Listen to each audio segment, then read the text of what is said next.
मेरे प्रियो मैं परमेश्वर के मधुर मीठे नाम में आप सबों का आज की इस आराधना में स्वागत करता हूँ।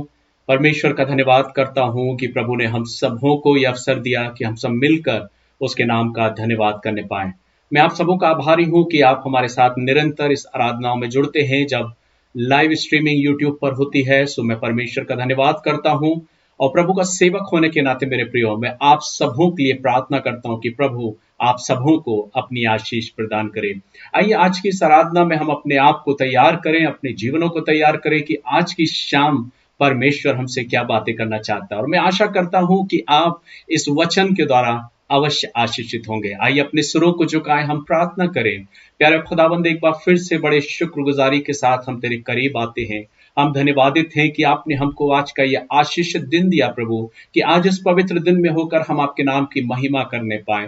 प्रभु हम प्रार्थना करते हैं हमारे साथ जुड़े हर एक प्रिय भाई बहनों के लिए प्रभु, जो आज की शाम इस आराधना में सम्मिलित होते हैं प्रभु, इस वचन को सुनने के लिए अपने मनों को तैयार करते हैं प्रभु। मैं दुआ करता हूं हर एक हमारे प्रिय भाई बहनों के लिए प्रभु, जो हमारे इस लाइव सेशन को पिता परमेश्वर लाइव स्ट्रीम के द्वारा पिता परमेश्वर आपके वचनों को सुनते हैं प्रभु।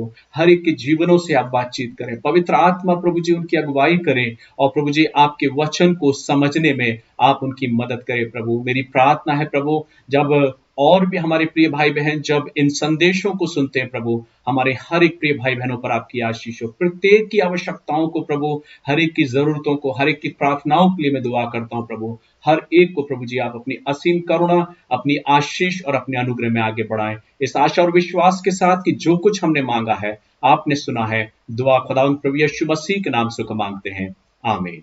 सो मेरे प्रियो मैं परमेश्वर का धन्यवाद करता हूं और आज की इस आराधना में आप सबों का स्वागत करता हूं कि प्रभु ने आप सबों को आज के दिन दिया और आशीषित पल दिया कि हम सब मिल के प्रभु के नाम का धन्यवाद कर सके। सो आइए हम ज्यादा समय जाया ना करते हुए सीधे हम परमेश्वर के वचन में जाएंगे और आज की शाम हम सीखेंगे कि प्रभु हमसे क्या बातें करना चाहता है। और मैं विश्वास करता हूं कि इस YouTube चैनल के माध्यम से आप परमेश्वर के वचनों को सुन रहे होंगे, आशीषित हो रहे होंगे। और अगर आप आशीषित होते इन वचनों के द्वारा तो आप इन वचनों को औरों के साथ शेयर जरूर करें ताकि वे भी आशीषित होने पाए। आइए मैं आपके लिए एक वचन जो परमेश्वर के वचन से मैं लेकर आया हूं आपकी स्लाइड पर मैं दिखाता हूं और आप उस वचन को देखिएगा और पढ़िएगा। और अपने पास, अगर आपके पास आपने अपनी बाइबल को रखा है तो उसको खोलिएगा जहां पर लिखा है भजन संहिता उसका 32वां अध्याय और उसकी 8वीं आयत।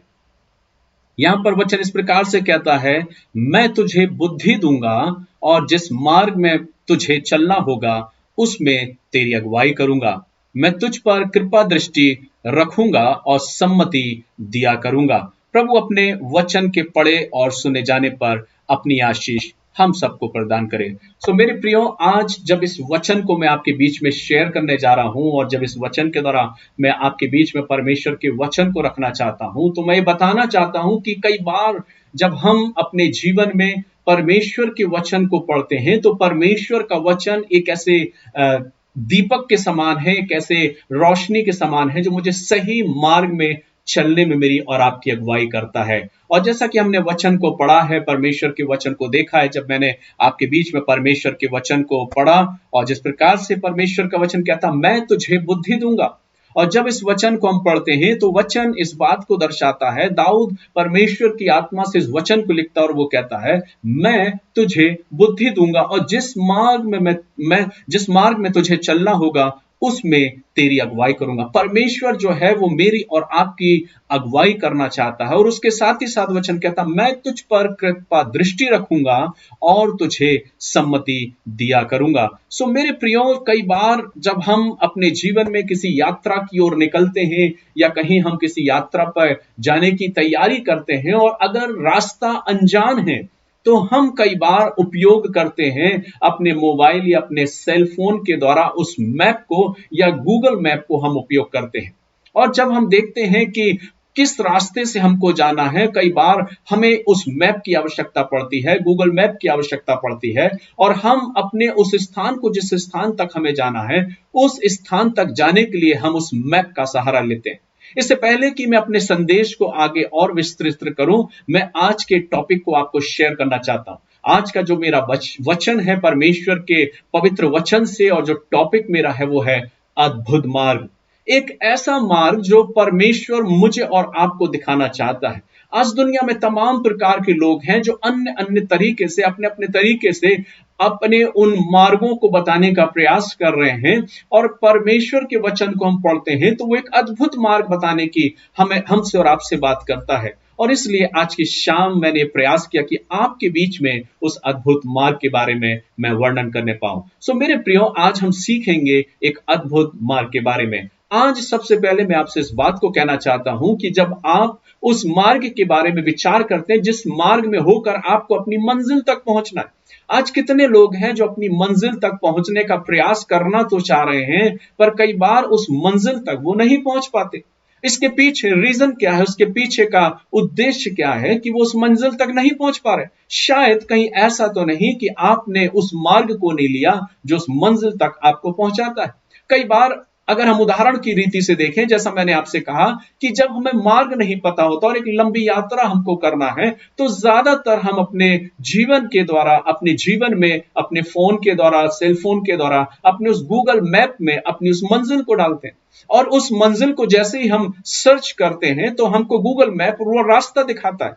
और कई बार हम उस गूगल मैप के ऊपर भरोसा रखते हुए उस मंजिल तक, उस मार्ग पर आगे बढ़ने लगते हैं। कई बार आपके साथ भी हुआ होगा मेरे अजीजों, और कई बार मेरे साथ भी हुआ है। जब रास्ता हमको नहीं मालूम होता है, हम सर्च करते हैं, गूगल मैप में डालते हैं, और उस गूगल मैप के द्वारा हम अपने जीवन में उस मार्ग को पकड़ते हैं जिस मार्ग में हमें आगे बढ़ना है। लेकिन कई बार अक्सर ऐसा देखा गया है, जिससे मैं और आप अछूते नहीं हैं, कि हम जाना तो कहीं और चाहते हैं, लेकिन कई बार वो गूगल मैप हमको कहीं और ही लेकर चला जाता है। कई बार मेरे साथ भी ये घटा है कि मुझे जाना कहीं और था, और अगर मैं संपूर्ण रीति से गूगल मैप पर भरोसा रखते हुए आगे बढ़ता हूं तो कई बार हम भटक जाते हैं। लेकिन अक्सर ऐसा होता है कि जब उस गूगल मैप में अगर हम अपनी अपनी उस मंजिल को डालते हैं, और अगर हम उस गूगल मैप के द्वारा जो आपको सही रास्ता बताता है उस रास्ते पर ना जाकर कहीं और रास्ते पर भटक जाते हैं, तो तुरंत गूगल मैप आपको एक नया रास्ता खोज कर दे देता है कि अब इस मार्ग पर आप चलो और आप अपनी मंजिल पर पहुंच जाओगे। कई बार आपके साथ हुआ होगा कि आपने अपना रास्ता लिया, अपनी सोच का आपने सहारा लिया और आप अपने रास्ते पर बढ़े, लेकिन अक्सर हम उस मैप में देखते हैं कि गूगल मैप तुरंत उसको एक नए रास्ते में तब्दील करता है और आपसे ये निर्देश देता है कि अब आप इस मार्ग पर चलें ताकि आप अपनी मंजिल तक पहुंच जाएं। अक्सर ये देखा गया है कि रात के समय में जब हम गूगल मैप का सहारा लेते हैं, मंजिल पर आगे बढ़ते हैं, तो रात के साए में कई बार हमें मंजिल आसानी से दिखाई नहीं देती, और कई बार हम अपने रास्तों को लेते हैं तो हम रास्ते भटक जाते हैं। लेकिन इसका तात्पर्य ये नहीं कि रास्ते खत्म हो जाते हैं। अगर अंधकार बहुत है और आप अंधकार में ड्राइव कर रहे हैं और अपनी मंजिल की ओर बढ़ रहे हैं, और अचानक आप भटक जाते हैं और सामने कुछ नजर नहीं आता अंधकार में, तो इसका तात्पर्य बिल्कुल ये नहीं है कि रास्ता आगे नहीं है। रास्ता है, मंजिल है, लेकिन आप और हम शायद उस मंजिल तक पहुंच नहीं पा रहे हैं। और तब हम फिर से अपनी सूझबूझ का सहारा लेते हैं, या किसी से हम मार्ग को पूछते हैं, और फिर हम धीरे धीरे अपनी मंजिल तक पहुंचते हैं। यह सब कुछ मेरा बताने का तात्पर्य या उद्देश्य यह है मेरे अजीजों, कि जब हम और आप अपने जिंदगी के तरीके से अपनी जिंदगी को अपने सोच विचार के अनुसार कई बार हम जब चलते हैं, या किसी और चीज पर संपूर्ण रीति से भरोसा रखकर आगे बढ़ते हैं, तो हम ये देखते हैं कि कई बार हम भटक जाते हैं। कई बार गूगल हमको बार बार रास्ता सही दर्शाता है कि इस मार्ग पर, इस मंजिल पर आप चलो, लेकिन कई बार हम अपनी मंजिल पकड़ते हैं और हम गलत रास्ते पर पहुंच जाते हैं। लेकिन तुरंत वो एक नया रास्ता देता है कि हम उस रास्ते पर बढ़े और अपनी मंजिल तक पहुंचे, और जब हम उसको देखते हैं और आगे बढ़ते हैं तो हम अपनी मंजिल तक पहुंचने वाले बन जाते हैं। मेरे अजीजों, आज मैं परमेश्वर के वचन से इसी बात को दर्शाना चाहता हूं। आज कितने ऐसे लोग हैं मेरे प्रियो जो अपनी जिंदगी में सफल होना चाहते हैं, अपनी मंजिल को पाना चाहते हैं, अपने मुकाम को पाना चाहते हैं।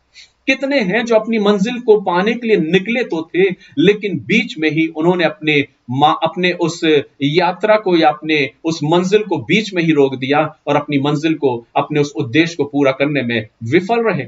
लेकिन कितने ऐसे हैं जो अपनी मंजिल में आगे ही और आगे ही बढ़े चले जा रहे हैं। जब आप अपनी यात्राओं को करें तो अपनी यात्राओं में अपनी मंजिल की ओर फोकस करें कि आपको किस ओर जाना है, आपकी मंजिल क्या है। कई बार रास्ते पर कई चेतावनी भरे चिन्ह होते हैं। उन चेतावनी भरे चिन्हों को हमें ध्यान से देखना है ताकि आप अपनी सफल यात्रा को कर सके। जिंदगी ऐसे ही गुजरती जाती है और हम जीवन में यूं ही आगे बढ़ते जाते हैं। कितने चिन्हों को कई बार हम नजरअंदाज कर देते हैं और वो नजरअंदाज करने का प्रतिफल यह होता है कि हम अपनी मंजिल को नहीं पा पाते। लेकिन जो शख्स अपने जीवन में उन चिन्हों का, उन चेतावनियों को देखते हुए आगे बढ़ता है, वो अपनी मंजिल तक अवश्य पहुंचता है। आज आप कहां हैं? आप किस मार्ग पर हैं? आपकी मंजिल क्या है? आपका उद्देश्य क्या है? आपका जीवन क्या है? आपकी जिंदगी का मकसद क्या है? आप इस संसार में रहते हुए किस मंजिल को पाना चाहते हैं? आपके पीछे, आपकी जिंदगी के पीछे का उद्देश्य क्या है कि आप क्या पाना चाहते हैं? कौन सी यात्राओं को आप करना चाहते हैं? कौन सी मंजिल को आप पाना चाहते हैं? एक प्रश्न मैं आपको देना चाहता हूं। लेकिन परमेश्वर के वचन से आज आपको सिखाना चाहता हूं कि अगर हम परमेश्वर के मार्ग में होकर आगे बढ़ते हैं तो परमेश्वर हमारी और आपकी अगुवाई करता है, मुझे और आपको सम्मति देता है, मुझे और आपको बुद्धि देता है कि मार्ग यही है, इसमें आगे बढ़ो। अक्सर देखा गया है कि हम परमेश्वर की चेतावनियों को कई बार नजरअंदाज कर देते हैं और नजरअंदाज करने का प्रतिफल यह होता है कि आगे चलकर हमको कई तरीके से उपहास का सामना करना पड़ता है। लेकिन जो शख्स परमेश्वर के वचन में अटूट होकर आगे बढ़ता है, वो दाएं या बाएं ना देखते हुए एक मार्ग में आगे बढ़ता है, वो अपनी मंजिल को यथार्थ अपने जिंदगी में पूरा पाता है। वक्त जरूर लगता है, समय जरूर लगता है, और लेकिन वो अपनी उस मंजिल को प्राप्त कर लेता है। हो सकता है आप भी अपनी मंजिल में आगे बढ़ रहे हो, लेकिन अगर आप नहीं बढ़ पा रहे तो कहीं ऐसा तो नहीं कि आपने गलत रास्ते का चुनाव कर लिया है और आप अपनी मंजिल को नहीं पा पा रहे। आइए वचन के द्वारा मैं आपको कुछ बातों को सिखाना चाहता हूं, कैसे परमेश्वर ने कुछ लोगों को गलत रास्ते से सही रास्ते पर पहुंचाया। सबसे पहले मैं जिक्र करना चाहता हूं, मत्ती के सुसमाचार में एक शख्स का नाम आया है जो परमेश्वर का आगे चल के सेवक बना, उसका शिष्य हुआ। वचन कहता है प्रभु यीशु मसीह जब अपनी सेवकाई के दौरान उस व्यक्ति के पास पहुंचे, उस जन के पास पहुंचे, तो वचन कहता है कि वो जन जो मत्ती था, वो चुंगी की चौकी पर बैठा हुआ अपने सिक्कों को गिन रहा था। अपने पैसों की थैली को वो रखे हुए था और उस चेयर पर, उस टेबल पर वो बैठा था। वचन कहता है प्रभु यीशु मसीह उसके सामने गया और उसने कहा, मेरे पीछे हो ले। क्यों प्रभु यीशु मसीह ने मत्ती से कहा कि तू मेरे पीछे हो ले? मत्ती उस वक्त जानता नहीं था, लेकिन वचन ऐसा कहता है कि मत्ती उठा और अपने उस चुंगी की चौकी को, उस कुर्सी को, उस टेबल को छोड़ा और वहां पे रखे तमाम सारे पैसों को छोड़कर वो प्रभु यीशु मसीह के पीछे हो लिया। शायद मत्ती अपने जीवन में गलत रास्ते पर था। मसीह यीशु नहीं चाहता था कि मत्ती उस रास्ते पर बढ़े जो रास्ता उसके लिए नहीं है, और मत्ती ने शायद अपनी जिंदगी में सोचा नहीं था कि आने वाले समय में उसका नाम परमेश्वर की किताब में, परमेश्वर की उस पुस्तक में जो पवित्र बाइबल है, उसमें उसका नाम अर्जित किया जाएगा। और वचन कहता है मत्ती उठा, यीशु मसीह की आवाज को सुना जब यीशु ने कहा, मत्ती मेरे पीछे हो ले, और कुछ कहे बिना वो यीशु मसीह के पीछे चलने लगा। और जब से वो उठा तब वो यीशु मसीह के पीछे चलने वाला हो गया और यीशु मसीह के द्वारा बताए हुए रास्ते पर आगे बढ़ा और आने वाले दिनों में वो सुसमाचार का लिखने वाला बना। मेरे प्रियो, वचन कहता है उसने प्रभु यीशु मसीह की वंशावली के बारे में विस्तृत वर्णन किया और यीशु मसीह के द्वारा किए गए उद्धार के कामों की चर्चा उसने अपने सुसमाचार में परमेश्वर की आत्मा से उसने रचा। जो वास्तविकता थी वो ये कि मत्ती कुछ समय पहले चुंगी की चौकी पर था, उसे नहीं मालूम था, वो सोच रहा था कि उसका जो काम है, उसका जो व्यवसाय है, वही उसकी मंजिल है। लेकिन परमेश्वर की दृष्टि में उसकी मंजिल तो कुछ और थी। पहले वो कुछ अलग रास्ते पर था, लेकिन जब मसीह यीशु से मिला, उसने कहा तू मेरे पीछे हो ले, अर्थात उसने एक रास्ता दिया। और जब मत्ती ने उस रास्ते को पकड़ा, वचन कहता है मत्ती ने अपनी जिंदगी में उस आशीष को पाया जो हम और आप अपने जीवन में पाना चाहते। वचन कहता है सुसमाचार का लिखने वाला वो बन गया, और पहला सुसमाचार जो मत्ती का सुसमाचार है वो स्वयं मत्ती ने लिखा। और यीशु मसीह की वंशावली से लेके यीशु मसीह की मृत्यु तक, उसके पुनरुत्थान तक और उसके स्वर्गारोहण तक की बातों को मत्ती ने उजागर किया, मत्ती ने लिखा। क्या मत्ती ने कभी यह विचार किया था कि मुझे एक ऐसा अवसर मिलेगा, एक ऐसी मंजिल पर मैं पहुंच जाऊंगा? लेकिन उसने मसीह यीशु की आवाज को स्वीकारा और उस मंजिल की ओर बढ़ गया जिस मंजिल की ओर उसको बढ़ना था। वचन कहता है मत्ती ने यीशु मसीह की आवाज को सुना और उसके पीछे हो लिया। कई बार हमें और आपको भी आवाज आती है, लेकिन कई बार हम उन रास्तों को इसलिए नहीं छोड़ते क्योंकि वहां पर एक मोटी सी रकम है, मोटी सैलरी है। उस सैलरी को पाने के लिए ना जाने हम क्या कुछ नहीं करते।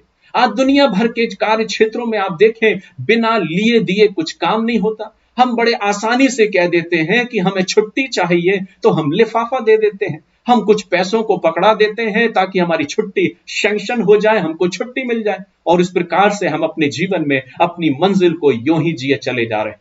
क्या हम सही कर रहे हैं या जो सामने वाला व्यक्ति है वो सही है?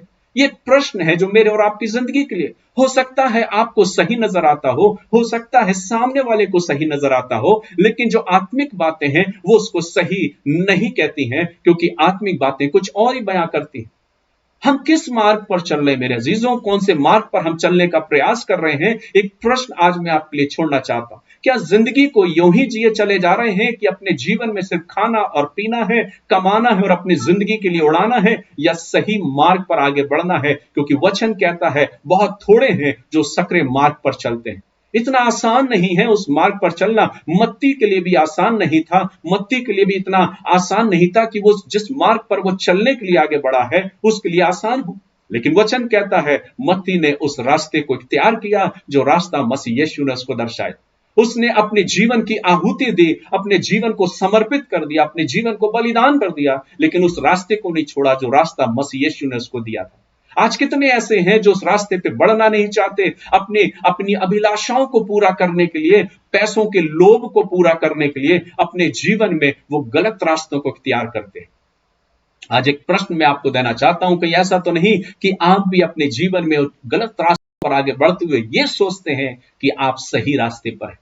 एक चेतावनी परमेश्वर की ओर से यह है कि हमें और आपको आज अपने आप को देखना है कि हम और आप अपने आप को एक सही रास्ते पर आगे बढ़ाएं। चिंता करना छोड़ दीजिए कि कैसे आपकी जरूरतें पूरी होगी। कई बार इंसान कहता है कि अगर मैं ये ना करूं तो मैं अपने परिवार की परवरिश कैसे करूंगा या करूंगी, मैं कैसे अपनी जिंदगी की सारी चीजों को पूरा करूंगी या करूंगा। और इस प्रकार से हम अपने जीवन में उन कामों को करते हैं जो गलत हैं। लेकिन मेरे प्रियो वचन कहता है, खुदा का कलाम, परमेश्वर का वचन, पवित्र बाइबल हमें यह भी सिखाती है कि तू चिंता मत करना कि हम क्या खाएंगे क्या पिएंगे, क्योंकि स्वर्गिक पिता तेरे बारे में सब कुछ जानता है और वो तुझे किसी रीति से किसी भी बात की कमी नहीं होने देगा। मेरे अजीजों, ये मेरा विश्वास है और ये मेरा दृढ़ता के साथ विश्वास, और मैं अपने जीवन की इस बात की गवाही देता हूं कि परमेश्वर किसी रीति से हमें किसी भी चीज से मोहताज नहीं रखता। लेकिन जरूरत यह है कि हम उस मार्ग पर आगे चल रहे हैं, उस आनंद के साथ, जो आनंद का मार्ग, जो अद्भुत मार्ग मसीह यीशु हमें देता है। मैं आपको ये कहना चाहता हूं, जब उस मार्ग पर हम चलते हैं, हमारे चेहरे पर नूर होगा, हमारे चेहरे पे खुशहाली होगी, हमें हमारी जिंदगी एक आशीषित जिंदगी नजर आएगी, और हम खुदा के मार्गों पर आगे बढ़ते हुए उसकी आशीषों के लिए शुक्रिया अदा करते हुए जिंदगी में आगे बढ़ते जाएंगे।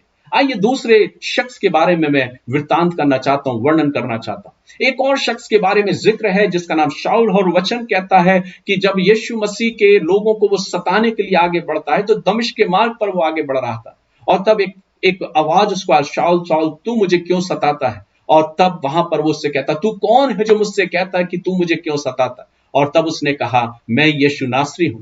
जिस मार्ग पर वो चल रहा था, वचन कहता है कि यीशु मसीह ने उस मार्ग पर उसे रोका, अपना दिव्य दर्शन दिया, क्योंकि वो मसीहों को सताने वाला था, मसीहों को सता रहा था, कईयों को जेल में डाल रहा था, कईयों को पीट रहा था, कईयों को मार डालने पर था। लेकिन वचन कहता है कि एक रोशनी उस पर चमकी और एक दिव्य दर्शन उसको उस मार्ग में मिला जो दमिश्क का मार्ग था, और वचन कहता है, तू मुझे क्यों सताता है? और तब वचन कहता है कि उसके पास प्रभु का सेवक पहुंचाया गया, और वचन कहता है जब उसकी आंखों से वो छिलके उतरे, उसकी आंखें खुल गई, उसने अपने जीवन को समर्पित किया और वो पौलुस बन गया। उस मार्ग को छोड़कर जो पहले सताव का मार्ग था, जिसमें वो लोगों को सताया करता था, वचन कहता है मसीह यीशु ने उस शख्स को उठाया और उसके नाम को परिवर्तित करके फिर वो पौलुस बन गया, और वचन कहता है वो उस मार्ग पर चलने वाला बन गया जिसमें वो कहता है कि सबसे बड़ा गुनहगार मैं हूं, जिस पर मसीह यीशु ने अपनी कृपा दृष्टि को किया। और वो पौलुस परमेश्वर के वचन की 14 पत्रियों को लिखने वाला बन गया परमेश्वर की आत्मा से। वचन कहता है कि पौलुस ने अपने जिंदगी में तमाम पीड़ाओं को उठाया, तमाम कष्टों को उठाया। हर बार अपने कष्टों का वो जिक्र करता है, अपनी पीड़ाओं का वो जिक्र करता है, लेकिन वचन कहता है खुदा की आत्मा में वो आनंदित रहता है। वचन कहता, मैं फिर कहता हूं तुम आनंदित रहो, प्रभु में सदा आनंदित रहो। जब वो जेल खाने में थे, वो दुआ कर रहे थे, स्तुति कर रहे थे। वचन कहता है कि द्वार खुल गए और वो आजाद हो गए। जो बात मैं आपको बताना चाहता हूं मेरे अजीजों, कि वो पहले किस रीति से मसीहों को सताने वाला था, एक ऐसे मार्ग पर चल रहा था जो मसीह विरोधी था, लेकिन अंत में आगे ऐसा होता है कि मसीह यीशु ने उसको दर्शन दिया और उसने कहा, अब मैं तुझे जो मार्ग दूंगा उस मार्ग में तुझे चलना होगा।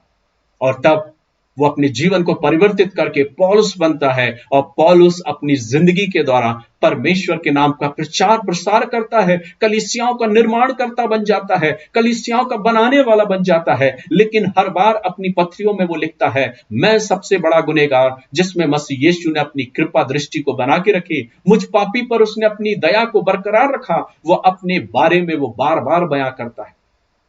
मेरे अजीजों, वो अपने उस रास्ते को छोड़कर उस अद्भुत रास्ते पर, उस अद्भुत भरे मार्ग पर बढ़ता है जो मार्ग मसीह यीशु ने उसे दिखाया। और वचन कहता है वो कभी सोचा नहीं था शाऊल कि क्या उसके जीवन में परिवर्तन आएगा, उसका जीवन बदल जाएगा और अपने जीवन के द्वारा उन पत्रियों का लिखने वाला बनेगा और उसका नाम भी परमेश्वर के वचन में आ जाएगा। वचन कहता है कि पौलुस के नाम के बारे में हम जानते हैं, उसकी पत्रियों के बारे में, उसकी उन वचनों के बारे में हम जानते हैं, कैसे वो कलीसियाओं का सिखाने वाला बना। उसने कलीसियाओं को सिखाया, मसीह यीशु के लिए कलीसियाओं की स्थापना करी, विश्वासियों की बढ़ोतरी हुई और अपने जीवन के अंत तक, अपने बलिदान तक उसने मसीह यीशु का प्रचार किया और उस मार्ग से नहीं हटा जिस मार्ग पर उसे बढ़ना था और चलना था। मेरे अजीजों, क्या परमेश्वर ये नहीं चाहता कि हम और आप भी ऐसे मार्ग में आगे बढ़े? आज हम कौन से मार्ग पर चल रहे हैं? कैसे मार्ग पर चलकर हम आनंदित और खुश हैं?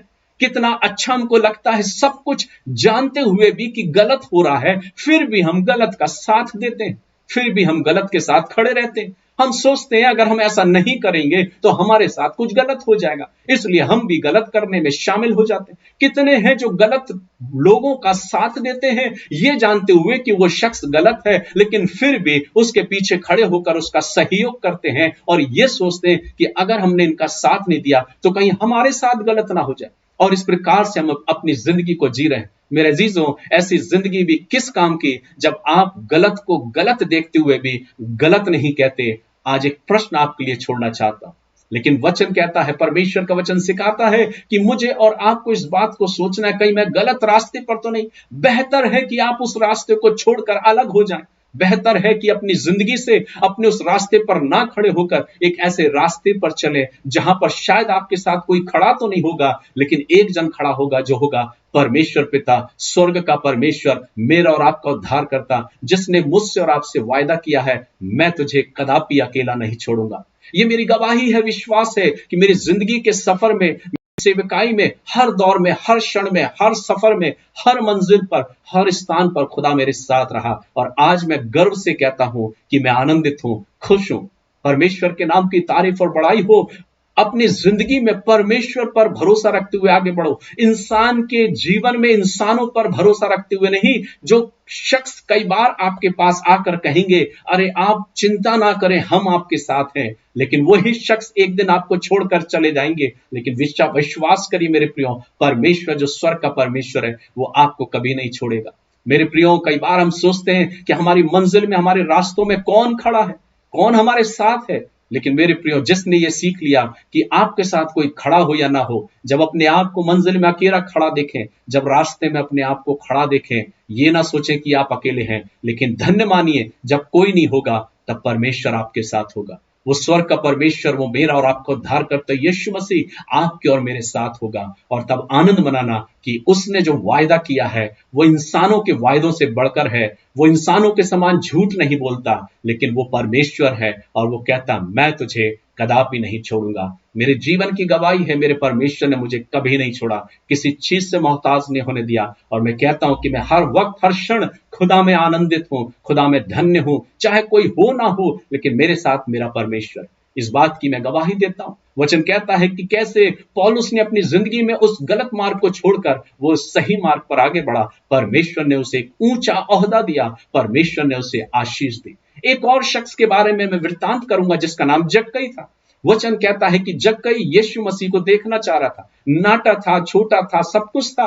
उसने पता किया कि यीशु मसीह यहां से गुजर कर जाने वाला है, और उस यरीहो के मार्ग पर जब वो जा रहा था, वचन कहता है कि वो अपनी चुंगी की चौकी पर से उठा और उस गूलर के पेड़ पर वो चढ़ गया, और वहां से वो यीशु मसीह को देखने का प्रयास करने लगा। और जैसे यीशु मसीह वहां से निकला, वचन कहता है यीशु मसीह ने उसकी दिल की इच्छा को जान लिया कि वो उसको देखना चाहता है। और वचन कहता है यीशु मसीह उसके पास आया और उससे कहा, हे जक्कई, आज मुझे तुझे तेरे घर में आना है। जक्कई उसको आमंत्रित करता है, अपने घर लेकर जाता है, बड़ा खुश होता है। और वचन कहता है यीशु मसीह ने कहा, आज इस घर में उद्धार आया है। जक्कई आनंदित हो जाता, वो कहता, प्रभु मैंने जिस भी रीति से लिया है मैं उसका 100 गुना 400 गुना लौटा दूंगा, लेकिन मैं कोई गलत काम नहीं करूंगा। उस दिन उस घर में एक नया रास्ता तैयार हुआ, एक अद्भुत मार्ग तैयार हुआ, वो मार्ग जो स्वयं यीशु मसीह ने उसको बताया, और उसने अपने जीवन से उस गलत मार्ग से अपने सही मार्ग पर अपने रास्ते का निर्माण किया, अपनी जिंदगी को वो आगे बढ़ाया, और उसने उस रास्ते को छोड़कर एक सही मार्ग पर वो आगे बढ़ा। उसका नाम भी परमेश्वर की किताब में, इस पवित्र पुस्तक में उसका नाम आ गया, और जक्कई के बारे में हम पढ़ते। मेरे प्रियो, हम और आप भी कितनी बार अपनी जिंदगी में कुछ ऐसे ही मार्गों को हम जीते हैं। कहां से कैसे अर्जित कर लें, कैसे हम सफल हो जाएं, कैसे हम आगे बढ़ जाएं, कहां पर हमें कितना देना पड़ेगा, उसको देने के लिए हम कभी पीछे नहीं हटते, और उसको देने के लिए हम तत्पर तैयार रहते हैं। और हम जानते हैं कि सब कुछ गलत है, लेकिन फिर भी हम गलत का साथ नहीं छोड़ते, और हम सोचते हैं अगर हम नहीं करेंगे तो फिर हमारे साथ कहीं गलत ना हो। दुनिया तो करती है, दुनिया के लोग गलत करते हैं, तो मैंने कर दिया तो इसमें क्या बुरी बात हो गई। मेरे प्रियो, दुनिया करती है तो करने दीजिए, लेकिन आप कदापि ना करें। अगर आपकी अंतरात्मा आपको धिक्कारती है कि ये गलत है, तो उस गलत का साथ तत्पर छोड़ दें। कई बार मैंने अपनी जिंदगी में, अपने सफर में, अपनी मिनिस्ट्री की सेवकाई में ऐसे कठोर निर्णय लिए हैं जो मेरी जिंदगी के लिए बहुत जरूरी थे। मैंने प्रार्थनाओं के साथ घुटने टेक कर दुआएं करी, और जब निर्णय लेने का समय आया, स्थिति परिस्थिति क्या रहे, कैसी रहे, मुझे उससे कोई वास्ता नहीं रहता था, लेकिन मैंने जब निर्णय लिया, खुदा के सम्मुख बैठकर घुटने टेक के अपने निर्णयों में अडिग रहा।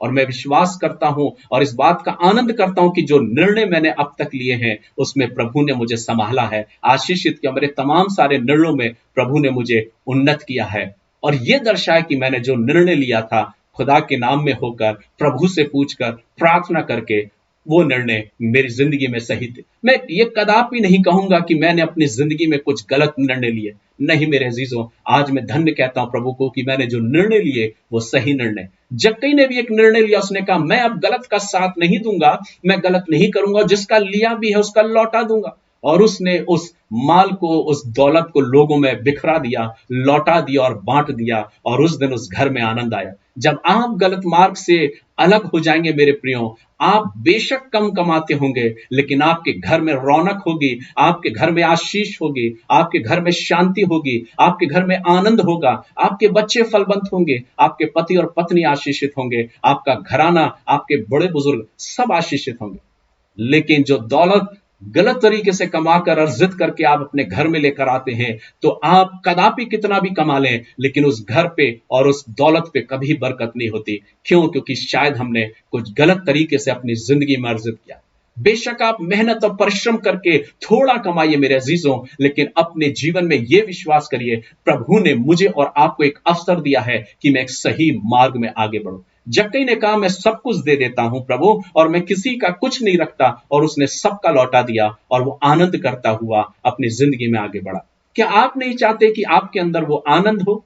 आनंद और खुशी सिर्फ दौलत से नहीं आती मेरे अजीजों, आनंद और खुशी प्रभु की आशीष से आती है, जो प्रभु मुझे और आपको देना चाहता है। आइए एक और शख्स के बारे में मैं आपके बीच में बयां करना चाहता हूं, और जिसके बारे में वृत्तांत हमको मिलता है योना की पुस्तक में। योना, जिससे परमेश्वर ने अपना निर्देश दिया, अपना वचन पहुंचाया, और उसने कहा योना मैं चाहता हूं कि तू निनवे को जा और वहां पर मेरे वचन को सुना। लेकिन योना ने क्या किया? योना ने अनसुना कर दिया परमेश्वर की आवाज को, और अनसुना करके वो तर्तिश की ओर भागा। और जब वो तर्तिश की ओर भागने लगा, तो वचन कहता है कि योना ने अपने जीवन में इस बात का निर्णय लिया कि मैं क्यों कर वहां पर जाऊं। मैं जानता हूं कि परमेश्वर दया करने वाला है, वो उन पर दया करेगा और उन्हें फिर से आजाद कर देगा। और इस सोच में वो तर्तिश को भागा। तर्तिश जो आज के समय में तेल अवीव कहा जाता है, और वो तर्तिश के वो बैठा और तर्तिश को भाग गया। लेकिन वचन कहता है कि जैसे ही वो जहाज में बैठा, भयंकर तूफान आता है, क्योंकि परमेश्वर जानता था ये वो मार्ग नहीं था जो मैंने योना को बताया था। योना तो कोई और मार्ग पर निकल चुका था, लेकिन वचन कहता परमेश्वर के हाथ से कोई भाग नहीं सकता। उसने उसको पकड़ा, तूफान आया, उसने कहा मेरे कारण ये तूफान है, मुझे समुद्र में डाल दो और तूफान शांत हो जाएगा। योना जानता था कि उसका परमेश्वर उसके साथ है। वो जानता था कि अगर वो समुद्र में गिरेगा, परमेश्वर जरूर उसके लिए कुछ ना कुछ प्रबंध करेगा। और वचन कहता है परमेश्वर ने योना के लिए एक मगरमच्छ को ठहराया था, एक बड़ी मछली को ठहराया था कि वो उसे अपने पेट में रख ले। वचन कहता है वो मछली गई, योना को अपने पेट में 3 दिन 3 रात तक अपने पेट में रखा, और वहां से योना ने परमेश्वर की दुहाई दी, और उसने वहां से परमेश्वर से प्रार्थना करी, परमेश्वर से दुआ करी, और तब परमेश्वर ने उस मछली को आदेश दिया कि योना को समुद्र के तट पर उगल दे। और तब 3 दिन 3 रात मछली के पेट में रहने के बाद योना समुद्र तल पर उलट दिया गया, और वहां से वो फिर निनवे को गया और परमेश्वर के वचन को सुनाया। कई बार हम भी और आप भी परमेश्वर के बताए रास्ते से हटकर कोई और रास्ते पर बढ़ने लगते। कई बार हम और आप अपने जीवन में अपने उन रास्तों को छोड़कर कोई और रास्ते इख्तियार कर लेते। आज कितने ऐसे हैं जो रास्ते पे निकले तो थे एक सही मार्ग पर जाने के लिए, लेकिन आगे बढ़ के वो ऐसे दोराहे पर पहुंचे कि उन्होंने दूसरा ही रास्ता ले लिया और वो मार्ग पकड़ा जो शायद परमेश्वर को अच्छा नहीं लगता, लेकिन उन्हें अच्छा लगता है क्योंकि उसमें उनकी उन्नति है, उसमें उनकी प्रगति है, उसमें उनका मान और सम्मान, पद और प्रतिष्ठा है, और इसलिए उन्होंने उस मार्ग को पकड़ लिया क्योंकि वो सांसारिक मार्ग है। कब तक हम इस संसार में रहेंगे मेरे अजीजों? वचन कहता है हमें परमेश्वर के पास अपने हिसाब को देना, तो इसलिए उस मार्ग को पकड़े जो मार्ग परमेश्वर आपको देता है। बेशक उस मार्ग पर आप अपने आप को अकेला महसूस करेंगे। मैं बड़ा खुश होता हूं, कई बार इस बात को सोचता हूं कि मेरे साथ कितने लोग खड़े हैं, और मैं इस बात का कभी गुमान नहीं करता, और मुझे कभी इस बात का गुमान नहीं होता कि कितने लोग मेरे साथ हैं, लेकिन मैं आनंद मनाता हूं कि वास्तव में शायद मैं सही मार्ग पर हूं। इसलिए तो कुछ लोग हैं जो मेरे साथ हैं, और इसलिए परमेश्वर का वचन कहता है जब मैं देखता हूं अपने आप को उस मार्ग पर, तो मैं कहता हूं प्रभु तू मेरे साथ है। अपनी जिंदगी में इस बात का गुमान कभी मत करिएगा मेरे अजीजों कि आपके साथ कितने लोग हैं, लेकिन इस बात में आनंदित करिएगा कि स्वर्ग का परमेश्वर और स्वर्ग की सेना आपके साथ है, जो आपको कभी किसी चीज की कमी नहीं होने देगी। मेरे प्रिय वचन कहता है योना ने अपनी जिंदगी में तौबा किया उस मछली की पेट में रहकर, और उसके बाद वो कहां पहुंचा? वो गया फिर से उस निनवे को, और उसने प्रभु के वचन को सुनाया। आज परमेश्वर मुझसे और आपसे भी यही चाहता है कि हम और आप भी एक सही रास्ते पर जाएं। उड़ाऊ पुत्र के जीवन के बारे में हम जानते हैं, अपने पिता से उसने दौलत ली और सब कुछ लेकर एक गलत रास्ते पर चला गया। अय्याशी में अपने पैसों को उड़ा दिया, गलत तरीके से, गलत संगति में अपने पैसों को बर्बाद कर दिया, गलत पदार्थों का सेवन किया और अपने जीवन को बर्बाद करता रहा, और गलत रास्ते पर वो निकल गया। लेकिन एक वक्त ऐसा आया जब उसने उस दोराहे पर खड़े होकर सोचा ये मार्ग तो गलत है, इससे पहले तो मैं सही मार्ग पर था।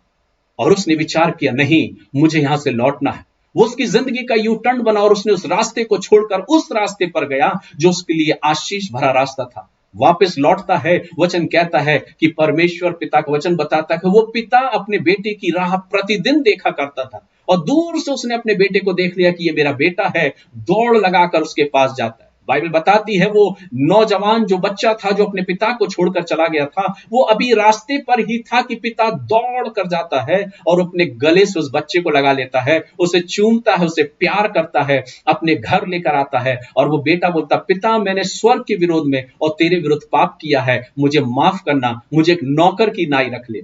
लेकिन पिता कहता नहीं, तू मेरा बेटा है और बेटा ही रहेगा, और उसे वापस घर लेकर जाता है। उसके पैर में नई जूतियों को पहनाता है, उसके हाथों में अंगूठियों को, उंगलियों में अंगूठियों को पहनाता है, नए वस्त्र उसको देता है, तैयार करता है, मेमना कटवाता है, भोज कराता है, और उसको वो ही सम्मान देता है जो सम्मान के लायक वो था। आज आप कौन से सम्मान की चाहत कर रहे हैं मेरे अजीजों? क्या दुनियावी सम्मान की कि लोग आपके पास पुष्प गुच्छ है, फूलों का जो गुलदस्ता है वो आपके पास लेकर आए? आप बड़े आनंदित हो जाते हैं जब लोग आपका सत्कार करते हैं, बड़ी बड़ी मालाओं से, भारी भारी मालाओं से जब आपका स्वागत करते हैं, आप बड़े आनंदित हो जाते हैं। जब बड़े बड़े पुष्प गुच्छों को, गुलदस्तों को लेकर आपको दिया जाता है, बड़े बड़े गिफ्ट जब मिलते हैं, हम बड़े खुश हो जाते हैं कि अरे मेरा सम्मान हो रहा है, मेरा तो ओहदा और ऊंचा हो गया, मुझे बड़ा सम्मान कर रहे हैं, बड़ा प्यार कर रहे हैं। सचेत हो जाइए मेरे अजीजों।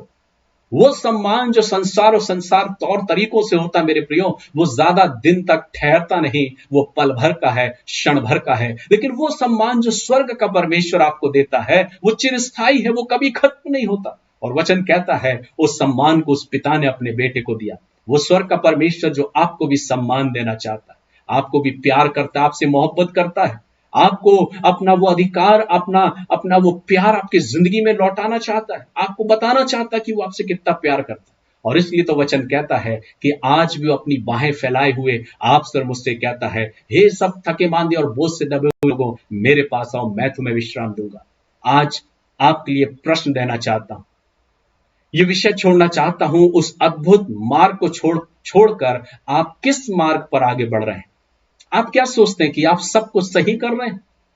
क्या मैं सही रास्ते पर हूं? सब कुछ गलत जानते हुए भी कई बार हम ये सोचते हैं कि हम सही रास्ते पर हैं। लेकिन आज ये प्रश्न देना चाहता हूं, कहीं ऐसा तो नहीं कि मैंने उस अद्भुत मार्ग को छोड़कर उस मार्ग को इख्तियार कर लिया जो शायद मेरे लिए नहीं है, जिसमें शायद आगे कुछ दुख तकलीफ है। अपनी जिंदगी में एक निर्णय करें, बेशक आपके साथ कोई ना हो, बेशक आप अपने आप को उस रास्ते पर, उस सकरे मार्ग पर अकेला खड़ा हुआ पाएं, बेशक आप अपने साथ उस मार्ग पर 2 या 4 लोगों को पाएं, बेखौफ मत हो, बेचैन मत होइए, अपनी जिंदगी में डर मत रखिएगा, अपनी जिंदगी में निराश मत होइएगा, लेकिन अपनी जिंदगी में धैर्यता के साथ बड़े रहिएगा, अडिग रहिए और आगे बढ़ते चलिए। एक कविता मुझे बहुत अच्छे से याद आती है अपने स्कूल के समय की, वीर तुम बड़े चलो, धीर तुम बड़े चलो, सामने पहाड़ हो, सींग की दहाड़ हो, तुम निडर डटो रही, तुम निडर डटो वही, वीर तुम बड़े चलो, धीर तुम बड़े चलो। मेरे प्रियो, अगर हमें और आपको अपनी यात्रा को सफल करना तो एक वीर की मानंद अपने जीवन में आगे बढ़ना है। जिंदगी में तकलीफें, समस्याएं जरूर आएंगी मेरे प्रियो, लेकिन जिंदगी का मतलब ये नहीं कि उन तकलीफों में हम अपनी यात्राओं को या अपने रास्तों को बदल दें।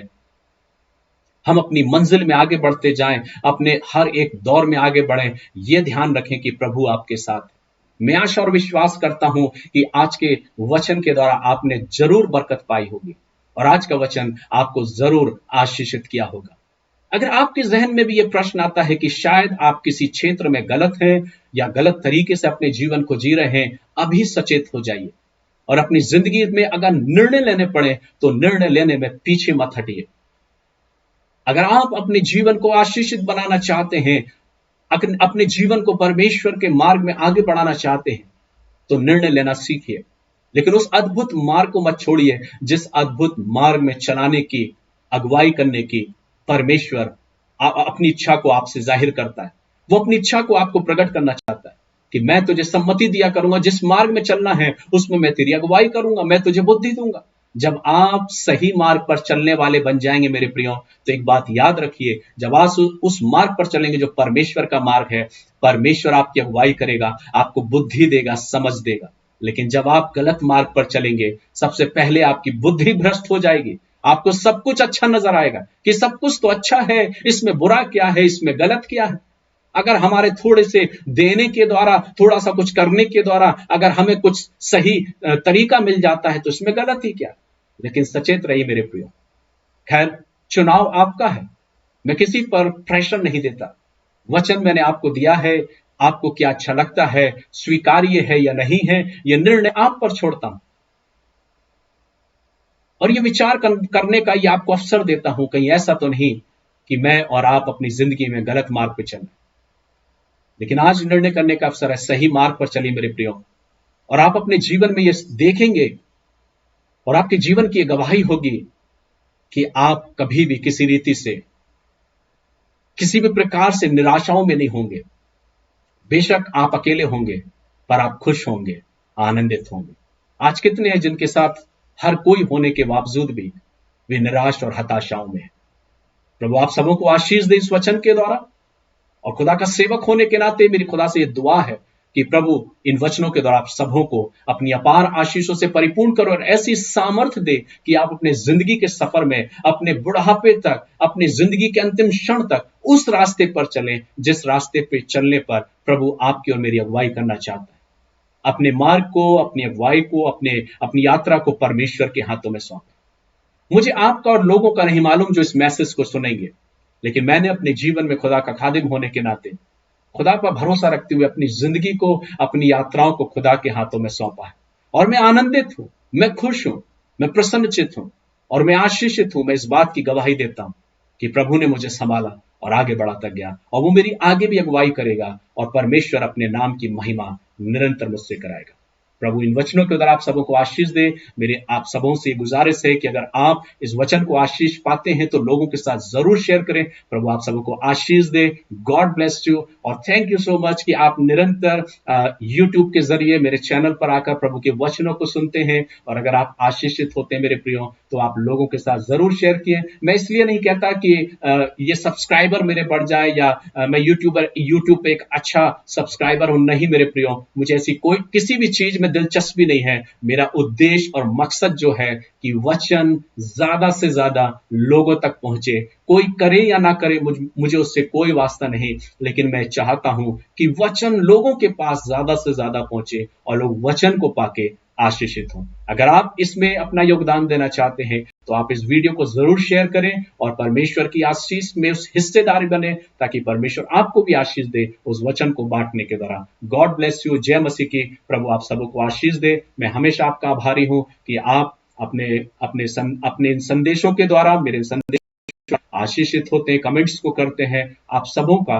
बहुत बहुत धन्यवाद। प्रभु का सेवक होने के नाते मैं निरंतर आप सबों के लिए दुआएं करता हूं, प्रार्थनाएं करता हूं। प्रभु आप सबों को आशीष दे। आइए हम दुआ करें, अपने सुरों को झुकाएं, प्रार्थना करें।